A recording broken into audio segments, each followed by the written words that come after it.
Today on the Jason Voorhees, aka The Bangle Says podcast, we're going to be discussing YouTube handles, unplugging from the internet, and other stuff too. So go ahead and stick around. All right, my first card is done. Can you hear that?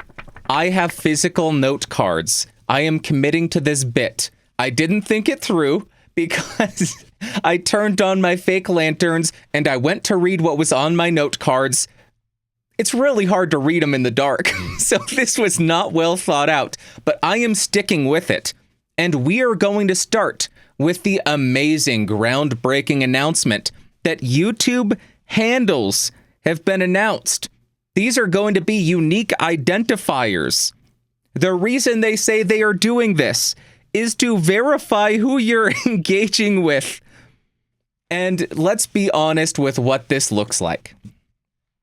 You may be thinking, oh, this is great. This is so neat. It looks exactly like TikTok. If I were to give you my TikTok URL, it would be tiktok.com/@podcastage. In the past, if I wanted to give you my YouTube URL, it would be youtube.com/podcastage. I know technically you were supposed to include youtube.com/c/podcastage, but I was able to get away with not doing that. I don't know when that shift occurred because I got in under the wire and I was still able to give out just youtube.com/podcastage. But now I'm going to have to give you, or I won't have to give you because your old URL will still work. I will now be able to give you youtube.com/@podcastage. If you collaborate with somebody or make a video response to somebody, you can tag them in the title. Hey, this is my collab with @podcastage. It seems as though you're going to be able to use that in the comments as well. I don't know how notifications are going to work. That could be abused. That could be extremely obnoxious. Where if somebody wants to get your attention, every time they leave a comment, they just tag @podcastage or @BSP. It could be interesting, though. I don't know how this is going to work out. It's going to be interesting to see what YouTube does with this new feature, but as far as groundbreaking revolutions to the platform, this is not one of them. This is just a minor cosmetic update right now that allows for easier linking on the platform. They talked about how this could be better for sharing your content off platform. I don't know how. I don't know how this makes sharing your content off platform easier.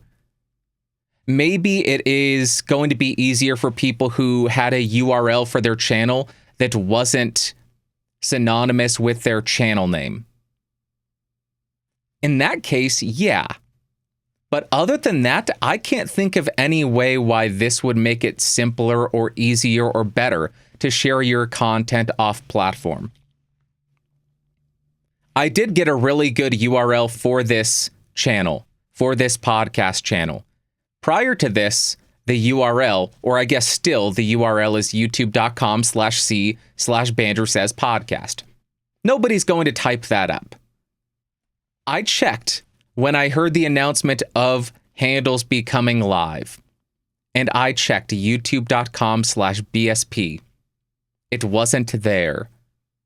Channel not found. So as soon as I got the notification, hey, you can claim your handle, it said your default handle is @Bandrew Says Podcast. I said, no, I do not want that. I want something that I can actually share. And it's @BSP. I got a 3-letter URL on YouTube. How cool is that?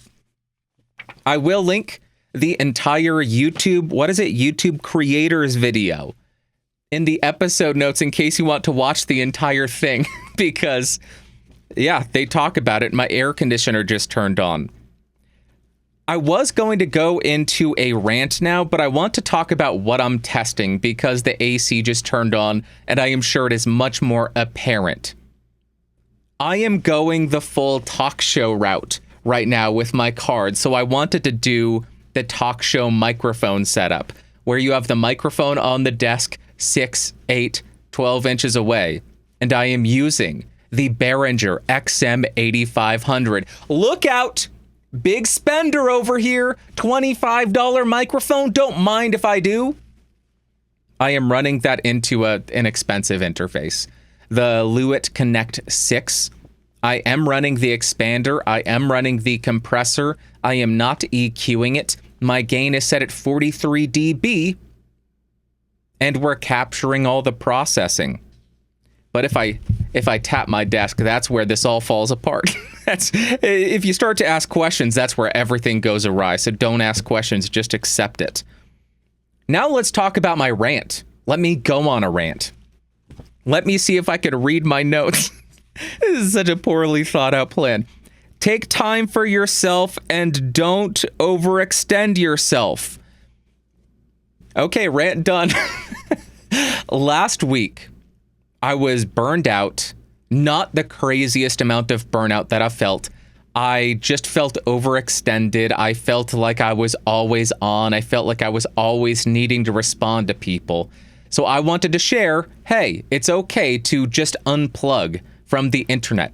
It's okay to sign out of your social media for a week. It's okay to not reply to every single comment or look at your analytics every 2 hours. That's what I did this last week. And that's why I am sure some of you who leave comments regularly didn't see any responses from me on the BSP last week. A lot of people probably didn't see many responses on the Podcastage channel because I didn't have the bandwidth, I didn't have the mental capacity to do it. It is okay to unplug from the internet, especially if you are a content creator where you feel as though, oh my gosh, if I'm not online, do I really exist? Yes, you do. You really exist. You will continue to exist. People will not forget you. So if you need the time off, take some time off. I didn't miss any uploads. I didn't miss any releases. I just didn't force myself. I didn't force myself to continue down that road of just constantly checking how the channel's doing, checking what kind of engagement's going on, checking out how many likes this one thing got, how many views how many subscribers did you get this week? So I just wanted to go ahead and share that and maybe give you, other content creators, it's okay. I give you permission to unplug. Okay. I have another rant. This isn't a rant. This is more what I want. I used to do this. Gear that I want. Hey, audio companies, make this. Well, the company already made it. I just want it now. I recently went down the Stratocaster rabbit hole. I am sure most of you know I am a guitar player. I am not the most proficient guitar player. I took 4 or 5 years off of playing, and my chops still are not up to where they were. That's one of the most infuriating things. If you're a musician and you just take a break for years because you get too busy with life, you go back to school, you're studying all the time, you get a job, you have friends, you go out to bars, you drink, and you get into electronic music so you don't pick up that stringed instrument, your chops don't stay there. And the most infuriating part about it is when you try to play a song that you know you can play, but you can't anymore. That's a kick where the sun don't shine, I'll tell you what.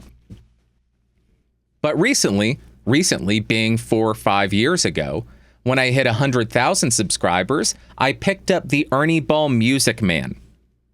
Prior to that, I was using the Fender 72 Tele Deluxe reissue. And in that guitar, when I was playing in my metal band, we were endorsed. I think it was an endorsement, not a sponsorship. Endorsed by EMG. So I got a set of EMGs. It was like an 81 and an 83. I don't know. This was 2007, 2008. And I got those dropped in. They had to build a custom housing for the pickups because the 72 Tele Deluxe reissue has jumbo pickups. And the EMGs are standard pickups, so they needed to build a custom housing. And in that guitar, oh, it's a nightmare. If you want to change the battery because they are active pickups, you have to unscrew the pick guard and lift it up. It's the stupidest thing because it's not meant to be an active guitar. yet I have it set up that way. All of this to say, I have been playing for 20 years. I have never owned a Stratocaster, and I want one. I will be getting one. I may or may not be close to hitting 300,000 subscribers on Podcastage. That's double what I had when I got my Ernie Ball, so why not? Why not? I think it was 100,000 for the Music Man, or was it 200,000? Am I just making an excuse to buy a new guitar? Maybe. Maybe so. But that's okay. I will not be going into debt to buy it. I was looking at what characteristics I wanted. I saw some really nice looking vintage inspired guitars. I don't like the tuners. I don't like the necks. The main characteristics that I want: modern locking tuners. I like Schaller tuners. I think that's what they're called. That's what I upgraded one of my guitars to, and it works really well. Stays in tune a lot better. I want a matte finish neck because I have a Gibson Les Paul Studio. I don't like it. The neck just gets sticky. The Tele Deluxe has a polished neck, a glossy neck. It feels sticky. When I pick up the Ernie Ball, which has a matte finish neck, it's smooth. It's easy to play. I love it. So, modern locking tuners. I want a matte finish neck. And what else do I want? A rosewood fingerboard. Because I have the maple fingerboard, I think it is, on the Tele Deluxe. It's a bit too twangy for me. A bit too twangy. I like the darker sound of a darker wood. Fringboard. Fringboard! Yes, fingerboard. So I want a rosewood fingerboard, modern tuners, and a matte neck. The two guitars that I ended up diving in on, are the Ultra. It's a new Stratocaster, the modern Stratocaster, or the Professional 2. And I listened to a few audio samples going back and forth and back and forth. The modern Stratocaster, the Ultra, seems a bit more mid-scooped, which isn't necessarily what I want. I want that classic Stratocaster tone. So I think what I landed on is the Professional 2, the American-made Professional 2, Alpine White, I think. It's got the rosewood fingerboard. It has modern tuners, a matte neck, and I wish it had a white pick guard. So it's like an off-white and then a white pick. That would be so sweet, but it's not. So that's just something that why am I sharing this? I don't know. I have no idea why I'm sharing this. Okay, now we have what you had to say, and this show is so low budget, I do not have the budget for toner for my printer to print out all of the comments and paste them onto note cards. So I will place my note cards down, and we will break character for a moment and go and look at the computer screen. If I can find my mouse, my trackpad. And the first comment, geez, you can hear everything. This is such a poorly, I need to put something underneath this to stop it. I think a lot of people, I've heard people talk about putting their microphone stand on top of a blanket or a towel to dampen the shocks from the desk. I should have done that. It doesn't look professional though. And I care only about looks, not sound. It's not, I don't care about sound, you fools. First comment comes from New Junk City. He says, for YouTube's experiment that showed people weren't switching the resolution back to 4K, it sounds like a poorly executed experiment to me. I think they vastly underestimate how many people are totally IT illiterate and would have no idea that they can change the resolution. I highly doubt that many didn't notice the difference. New Junk City, thank you very much for the comment. I think that is a very fair point. A lot of people don't understand how to change the resolution of a video. I think in last week's episode, I mentioned a lot of what we do, a lot of what we discuss is power user behavior. A lot of you watching this or listening to this, a lot of content creators are power users of the platform. So I made an assumption. And do you know what they say about assumptions? It makes me look like a complete and utter dickhead. That's the saying, right? And and I think that's a fair point. It's probably that a lot of people who saw the decrease in resolution either assumed there were bandwidth limitations, because that's something that I encounter quite a bit. I encounter buffering and then the resolution drops, not just on YouTube, on everything, because somehow my internet is garbage, even though I have gigabit down. I should not be buffering on a 1080p video, yet I do. So as far as the non-power users, you're probably right. I don't think that would be fair to make the assumption that people just don't care or don't notice the difference. And it was much more likely that the majority of them may have noticed the difference, but did not understand why that change in resolution occurred or how to resolve it by clicking the gear icon and changing highest resolution possible. Okay, I want to manually select 1080p, 4K. Very possible. Somebody else left a comment. I don't know if I included this, but a lot of people consume content on their mobile phones. And if you are streaming video over your cellular network, sometimes that resolution is capped at 480 or 720. You don't always have access to 1080p or 4K. And I don't have the statistics about what the percentage is of people who consume content via their mobile phone. Or I guess more importantly, how many people consume content on their mobile phone over their cell network. But even on Wi-Fi, I can't imagine many people are going to notice a 4K to 1080p or 1440p to 4K difference on a little 5-inch screen. Maybe they will. I'm the wrong person to ask because my eyes are broke. They're borked. Thank you very much, New Junk City. Great point. I should have considered that.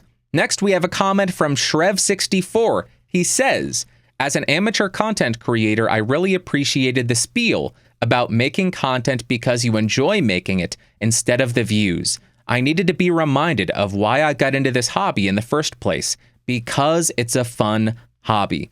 Thanks for that. Shrev64, thank you very much for the comment. I really do appreciate it, and I am more than happy to remind you why you make content and why the vast majority of us make content, because it's a fun way to spend our time. I was in voice chat last night, and we were discussing this is our golf. This is our golf. A lot of people like golfing. Maybe not so much anymore. I don't know what the numbers are. I don't care. But I know golfing was a big thing in the past. Oh, I'm going to go golfing with my buddies over the weekend, and then it's just an excuse to get hammered and sunburnt.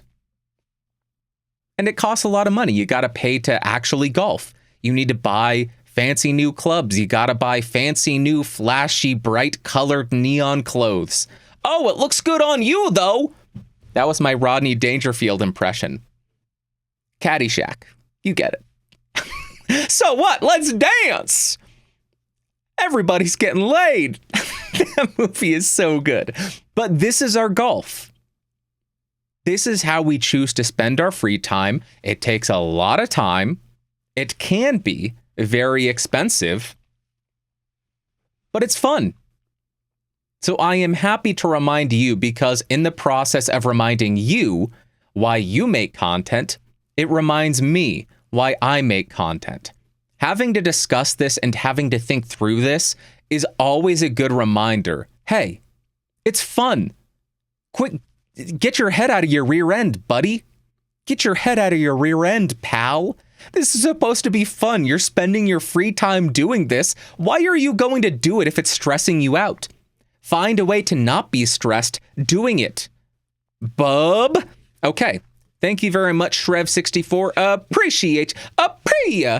Next comment comes from Evan Flo. He says, hi, Bandrew. Deeply appreciate your comments about making content because you love to make content and not in the pursuit of views, money, followers. I have seen a handful of talented people get frustrated and rage quit because the first episode of their hastily made and poorly conceived podcast didn't get 10,000 views overnight.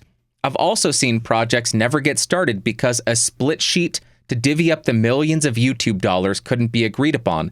Lol. One of the oft unspoken benefits of having a small channel is that you can make mistakes and experiment and no one will see. I find this comforting. Evan, thank you very much for the comment. I really do appreciate it, as I tap ever so slightly and lightly on my trackpad, and it sounds as though I am punching the microphone. This is a problem. I need to speak to HR because this is violating me. This is an issue. You're exactly right. A lot of people go into content creation with expectations that are in the stratosphere, and then when they don't hit those expectations that are unrealistic, it's a kick in the pants. I think we really get to see who is doing it for the right reasons when that occurs. If you go in making content and you have an expectation, oh, I'm going to get 10,000 views overnight, and then you end up getting 10, and then you quit, chances are you weren't doing it for the right reasons. Chances are you went in wanting fame, money, excess. Is that how it goes? Sex, money, rock and roll, drugs, whatever it is. But if you go in, I'm going to get 10,000 downloads, then you get 10. Sure, it's a kick in the pants still. But how you absorb that says a lot about you. Maybe you say, who cares? I can still make the content that I enjoy making. That's why I'm doing it. You could view it as, how exciting. Now I get to find out how to grow that number. Why did I only get 10 views or 10 listens? What can I do to improve upon that? And that's exciting. That's really cool, trying to find out what works and what doesn't work. How do you gain an audience on different platforms? That's the exciting portion that I'm in right now, because for years I was just focused on YouTube. YouTube forced me, they pushed me, and now I'm exploring other avenues as well. And that's really cool. Trying these new formats for content, short form content, which I never thought I would make. It's really actually probably the most exciting stuff I'm doing right now. It's not doing well for me. I don't care. It's something new and refreshing, and I get to learn all new stuff. How do I make a fully fledged idea in 60 seconds or less? It's surprisingly difficult, but god darn it, is that not fun? So I think you are exactly right. And as far as the not having all of the mistakes seen, 100%. That's why a lot of people have commented, oh, you get so few listens on your podcast. Yes, I don't want a massive audience on here because what I believe in responsibility of platform. I've talked about this over the years. I believe that as your audience grows, you have a growing obligation to ensure what you're saying is accurate, correct, not misleading, so on and so forth. As my audience would grow on this podcast, I couldn't just wing it. I wouldn't feel as though I could just have these chill episodes where I make a few note cards. I would feel the obligation to be much more prepared and to make sure that every T is dotted and all of the I's are crossed. I did that intentionally to make a point. So I agree. Not having a massive audience is freeing. For a while, that's why I was publishing to Podcastage 2.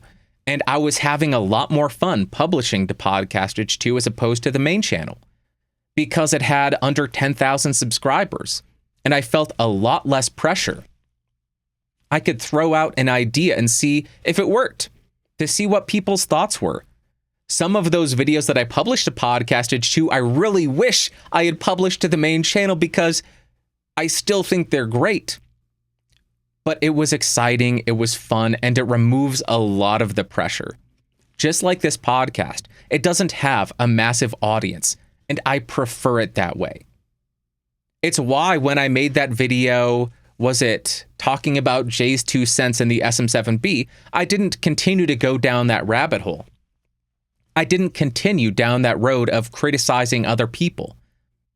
Some people might get enticed by that. It's intoxicating seeing, oh, I normally get 2,000 listens. That one has 50,000, now almost 100,000. I'm going to attack another YouTuber and make a lot of money and get famous and have a lot of views. Nope, not interested.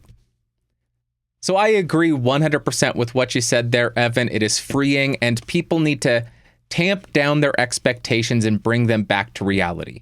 Next, we have a comment from TJ. He says, "You are spot on when it comes to expectations opening either YouTube or TikTok.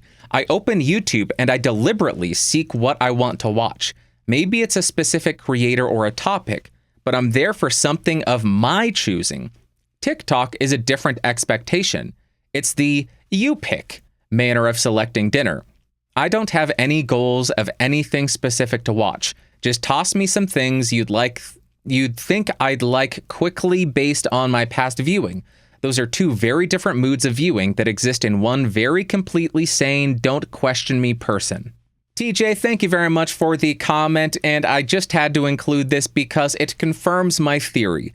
People using TikTok and people using YouTube have different expectations, have different plans on how to use the app, and I think that's why YouTube is getting confused. I have seen some people say, oh, I think YouTube is going to do amazing things with shorts. I haven't seen it yet. I haven't seen it. Like I said, I am having fun exploring short form content. But I don't know how that lasts on the platform. I don't know how they implement it successfully, because currently it just seems very confusing. The content, the distribution doesn't seem to match up with the audience. Although, again, I am more of a power user. I know exactly what I'm going to YouTube for. TJ knows exactly what he's going to YouTube for. For the basic user, I almost said the basic B user. I am a basic B. I should do an episode. I'm a basic B and I'm okay with it. And just talk about all the ways that I'm a basic B. Maybe that'll be next week's episode. That's what next week's episode will be, if I remember. I'm totally going to forget. But TJ is exactly right. He's a power user. I'm a power user. We go to YouTube to search for exactly what we want. We have our channels. We have our curated subscriptions. We know what we want. The basic user, the everyday user, the non-power user may just see a short and say, oh, I want to watch this. I want to watch this clip of a movie that this one channel keeps reposting. Oh, I want to watch this 30-second clip of late night TV.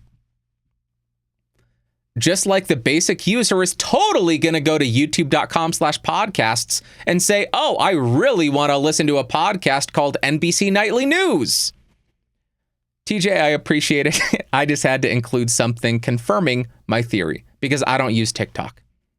Makes sense, though. All right, next comment comes from Nerds for Card Gamers. He says, Bandrew, I couldn't agree more. Uploading to YouTube has always been free. YouTube at its core is a business. Their only goal is to make money. You touched on this earlier. If YouTube was requiring you to pay to upload, then I could see some saying, YouTube owes me views, but they are not.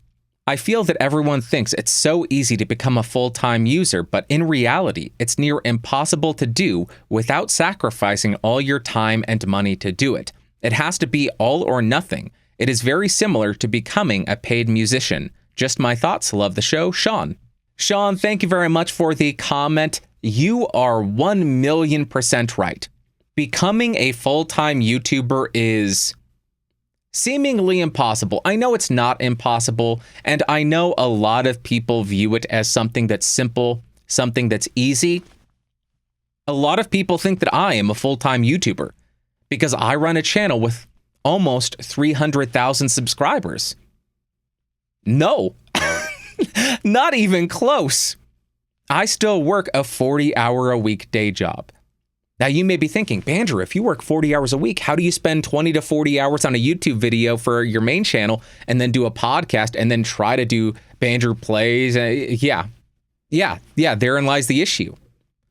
So no, it is not simple. It is not easy to become a full-time YouTuber. And once you do, the variances, the volatility of income is horrifying.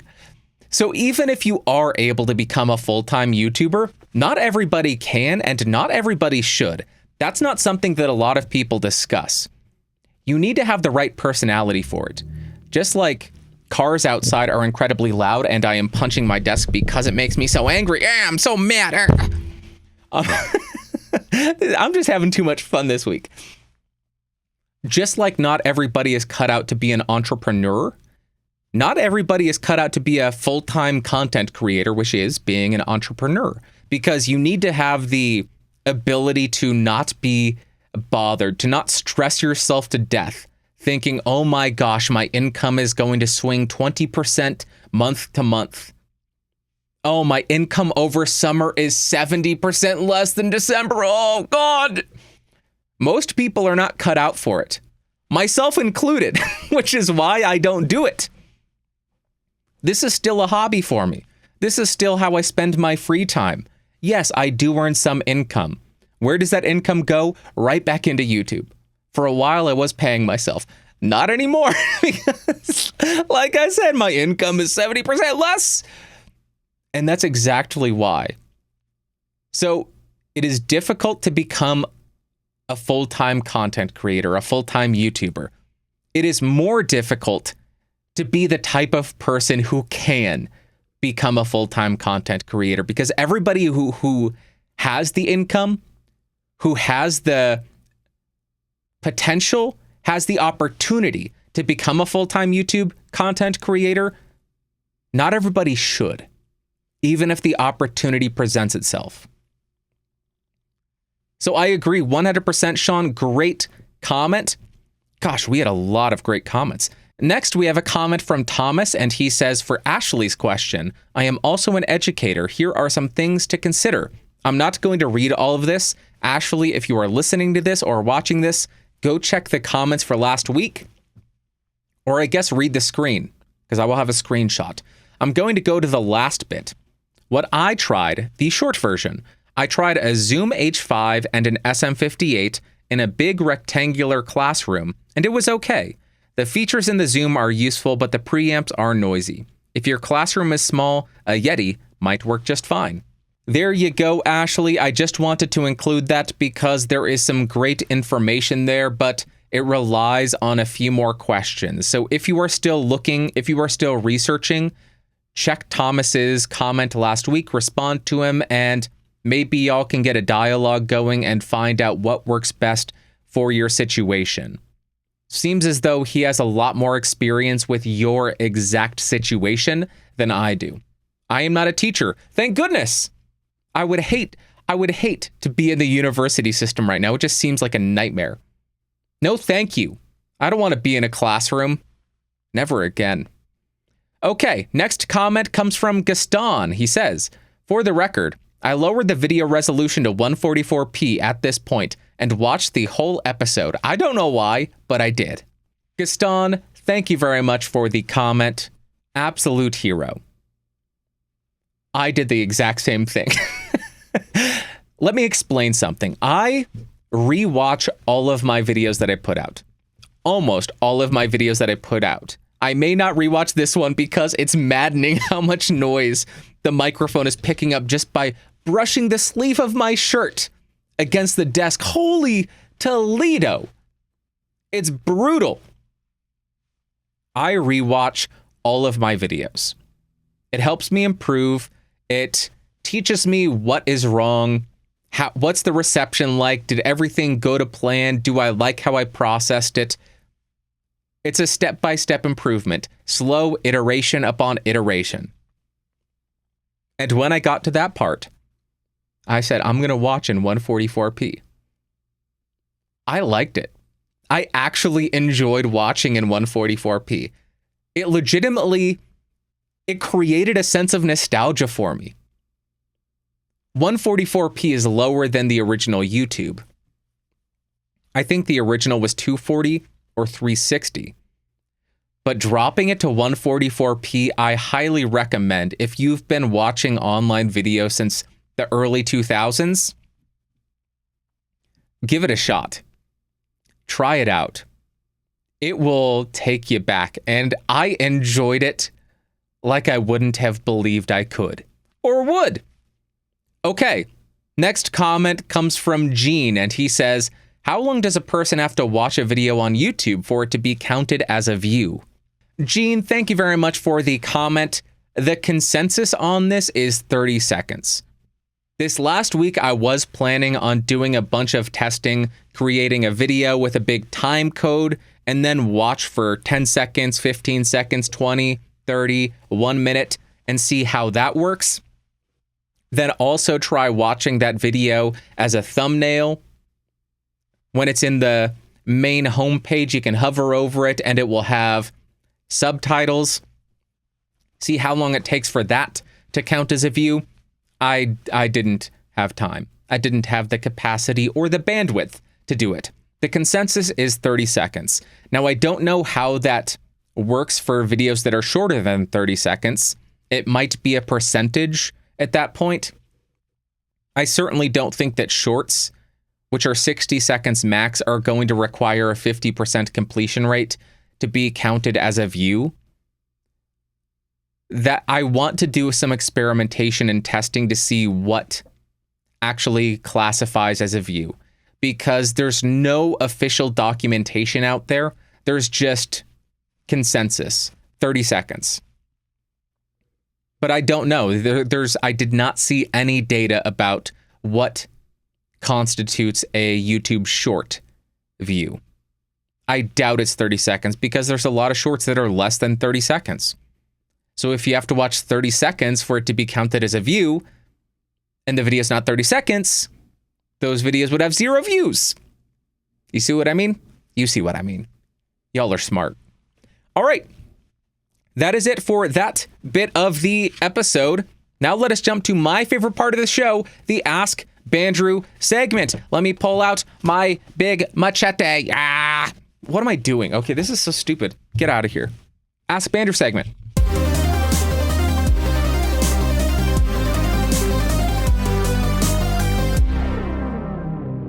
That card is done. The first and only Ask Bandrew submission that we are going to be looking at today. By the way, yes, these are handwritten note cards. And I feel professional. I'm giving Stephen Colbert and Trevor Noah a run for their money. I'm coming for you. This show is going to take over all of you. It comes from Jonathan. Take it away, Jonathan, with your beautiful video submission. Hello, Bandrew. My name is Jonathan, and my laptop's decided not to turn into a jet engine this time, which is good because the prices of everything are so high I can't afford a quieter one at this time, but we move. I'm currently speaking into a T-Bone SC400 plugged into a second-hand UMC 202HD, and the combined cost of my audio setup is just over £100. I'm recording at 48 kHz and 24-bit into Vegas Pro 19 with an EQ, 2 compressors, and a limiter applied to my track. My first question is, how do I sound? Now to my main question. I have a friend who wants to start live streaming when he builds his first gaming PC, and I made him a streaming guide to help him get started. Among other things, I mentioned that he already has the blue Snowball, which he has been using for about a decade, but I suggested the AT2035 along with the UMC22 as an initial upgrade. Is this a good recommendation for a beginner streamer? I also mentioned the OC18 and the ID4 Mark II as potential future upgrades. Do you agree with this recommendation as well? Thank you for answering my question. Jonathan, thank you very much for the well-edited video submission. The question is, if I can read this, you recommended your friend upgrade from a blue Snowball to an Audio-Technica AT2035 and a UMC22 with a potential further upgrade to the Austrian Audio OC18. Was this advice good or bad? First thing I will say, I think the primary recommendation ought to be invest in some audio treatment. I know Booth Junkie talks about this a lot. I know SoundSpeed talks about this a lot. I don't talk about it enough. Get some sound treatment. That should be the first thing you do. That being said, pretty much anything above the blue Snowball will be an improvement. When I first reviewed it, I think I was pretty favorable because at that point, I had just used a few USB microphones and they had ground loops. So you just had this constant, it sounded terrible. So the fact that it gave you even a remotely clean signal was mind-boggling to me. If you watch my early reviews, by the way, don't. They're terrible. My entire perspective was different. It was much more realistic. It was much more grounded in reality because I hadn't tested out 500 microphones. I didn't have that knowledge. I was just a basic B user. I was somebody who had an SM58, SM57. I recorded demos at home. That's what I did. I had used the SM7B. I had used a few condensers, MXLs. And when I recorded with the MXLs back in the early 2000s, no, mid to late 2000s, I recorded and I clipped like a son of a gun. Don't tell anybody because I get so mad at people for clipping. I did it too. What am I talking about? Anyway, so when I reviewed the blue Snowball, I reviewed it favorably because it functions. The competition has caught up and surpassed the blue Snowball at this point, though. So it's very hard to recommend the blue Snowball to anybody. If somebody has it and they can get a sound that they're happy with, more power to them, I would recommend an upgrade. But from the blue Snowball to an AT2035, I think that would be an improvement.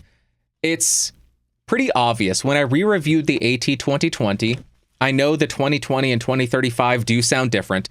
When I re-reviewed the AT2020, I said I wasn't 100% on board with recommending it anymore because it has a lot more competition. However, since I made that video, a lot of the competition has gone up market. Not up market like $500, $1,000, but they've increased their prices. The AT2020 is still sitting there at $100. It's been $100, I'm guessing, since it came out. And it's still at $100. So although it is not my favorite, I think it's a perfectly functional microphone. People can get some great sounding recordings, can get some great quality outcomes from it. Glenn Fricker freaking loves the thing.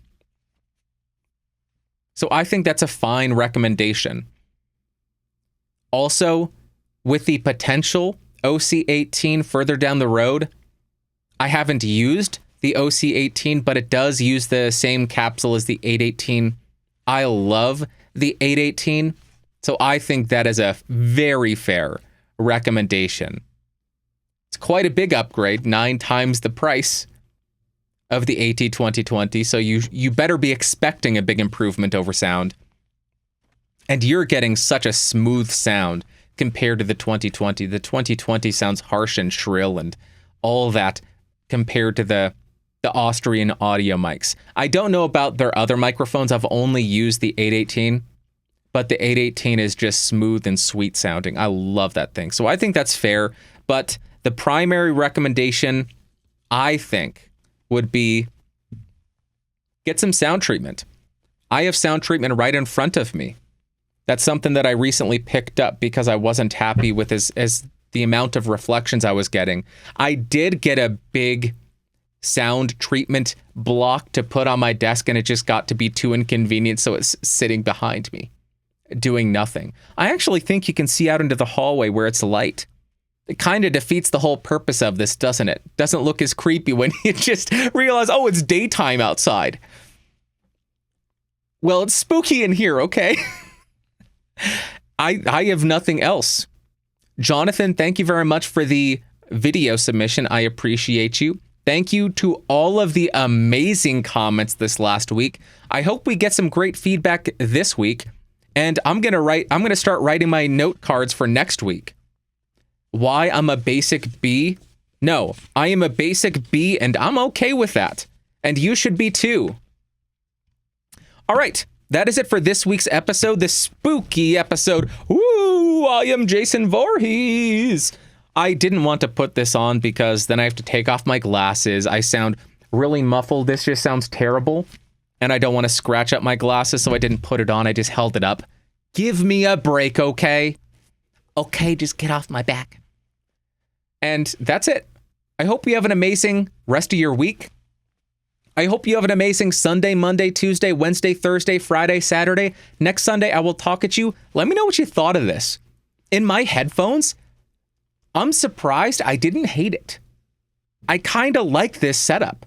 Minus that issue. I kind of like this setup. I kind of like this. I'll know once I get it in post because you can't really tell from zero latency monitoring what the audio actually sounds like. It may sound like garbage in post. Okay, but that is it. I love you. I hope you have an amazing rest of your week. I will talk to you next Sunday. Bye-bye. Whoop. Boop.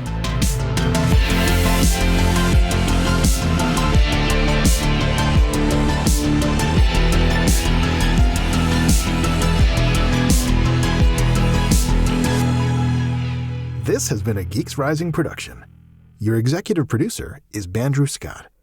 For more information, head over to www.geeksrising.com.